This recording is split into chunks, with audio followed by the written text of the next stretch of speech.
Hi friends, అలాఫీ good morning. నేను night నేను ఇన్సిడెంట్ చూశానండి. ఏంటంటే ఒక ఆయన షాప్ ముందర వండుకున్నాడు. 10కి ఏమో అరౌండ్ 10 o'clock నాకు తెలిసి.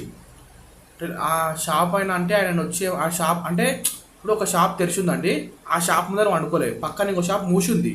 ఆ షాప్ ముందర వండుకున్నాడు. ఎవరంటే ఆయన ఏదో సంథింగ్ ఏదో ఇంకా తెలుసు కదా, బయట ఉంటారు కదా, ఇట్లా కొంచెం మెంటల్ ఇట్లా పండుకున్నాడు. ఆయనకు కూడా కొంచెం శక్తి లేదు, పక్క ఉండి పిల్లాడు.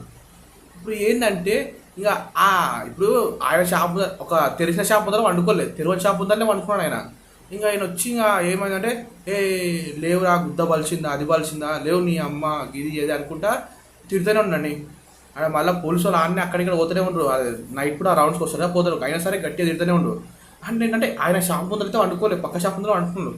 సరే ఇంకా ఇంకా ఏం నేను పోయి అన్న ఎందుకని అట్లా తిడుతున్నావు అంటే, ఇట్లా ఇట్లా నాకు గిరాకీ వస్తుంది అని చెప్పిండు. సరే ఇంకా ఏదో వాళ్ళ షాప్ పక్క షాపు ఇంకా షాప్ అనుకుంటే గిరాకీ వస్తుంది అని ఆయన ఆయన ఇబ్బంది ఆయనది. కానీ నేను చెప్పేది ఏంటంటే అందరికీ, ఒకవేళ అట్లాంటి వాళ్ళు ఉంటే మీరు, నేను ఒక సజెషన్ ఇస్తున్నాను. ఆయన చెప్పిన మెట్రో కార్ వండుకోమని, మళ్ళీ మెట్రో కార్ రౌండ్లో ఇట్లా ఉంటాయి కదా, అలా వండుకోండి. ఇంకా ఒకవేళ ఇప్పుడు మనం ఏంటంటే దీన్ని బట్టి మనం ఏం తీసుకోమంటే, ఒకటి మనం యూత్ ఫ్యామిలీ నుంచి ఫ్యూచర్లో మనం ఒక డార్మెట్నో లేకుంటే ఒక రూమ్ పెట్టిద్దాం ఇట్లాంటి వాళ్ళ కోసం. నైట్ పూట ఇక్కడ వండుకోవాలంటే వాళ్ళు ఫుడ్ అంతా నైట్ పూట ఒక డార్మెట్ పెట్టించారు, నైట్ పూట మన దాంట్లో పడతారు. పండుకున్న తర్వాత పొద్దుగా పనులకు వెళ్ళిపోతారు. నైట్ పూట జస్ట్ పడుకోనికి అంతే. నైట్ ఒక రూమ్ డార్మెట్ కట్టించి పెట్టినాం అనుకో, ప్రతి అంటే ఐరోలో కొన్ని చోట్ల బాగుంటుంది.